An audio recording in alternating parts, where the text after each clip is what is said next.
Welcome back to my channel. Understanding financial risk management is essential if you are in finance, trading, or business.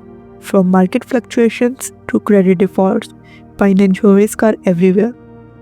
However, with the right strategies, you can mitigate losses and protect your capital.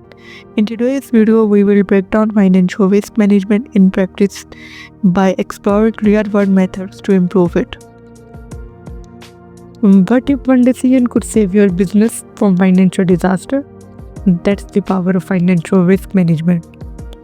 Basically, financial risk management is crucial for companies to mitigate potential losses and ensure long-term stability in uncertain environments. Organizations implementing effective risk management strategy can safeguard their assets, maintain investor confidence, and improve financial resilience. Let's uncover 5 key financial risk management strategies, including diversification, hedging strategy, credit risk management, stress testing, and scenario analysis, liquidity risk management. The golden rule of investing: never put all your eggs in one basket. That's exactly what diversification is about. Spreading risk across different investments to minimize exposure and enhance stability. Markowitz's modern portfolio theory highlights that a well-diversified portfolio not only reduces overall volatility but also optimizes returns. Apple is a great example of diversification in action. The company has diversified its revenue stream across multiple product lines, including MacBook, iPad, watches, and services like Apple Music. This diversification helped Apple stay resilient. If iPhone sales dip, revenue from other segments can help balance the impact.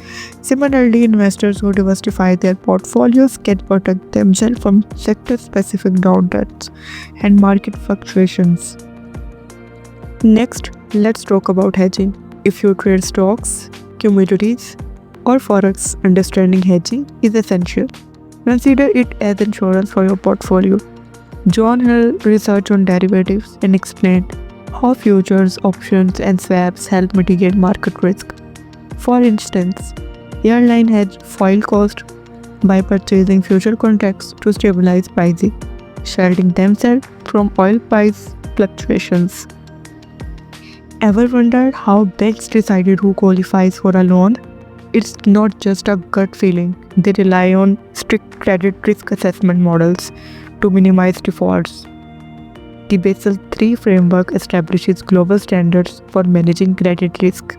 Through capital requirements ensuring financial stability, lenders use credit scoring models like FICO and Z-score to evaluate borrower risk.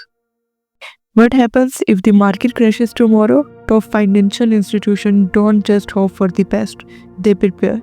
They conduct stress tests and scenario analysis to assess their resilience in extreme situations like economic recessions or financial crises. According to IMF and Federal Reserve, stress testing is a crucial tool for evaluating how firms withstand worst-case scenarios. Even the biggest firms can collapse due to liquidity risk. When companies can't meet short-term obligations, financial disaster follows. That's why the Basel III framework introduced the liquidity coverage ratio to ensure banks maintain sufficient liquid assets. To stay prepared, financial institutions hold a portion of their assets in a highly liquid instrument and conduct a regular stress test to check their resilience. Financial risk management isn't just for the banks or large corporations. It's essential for investors, entrepreneurs, and financial professionals. By implementing diversification, hedging, liquidity management, credit risk control, and stress testing, businesses can protect themselves from uncertainty and ensure long-term economic stability. Thank you for watching. See you in the next one.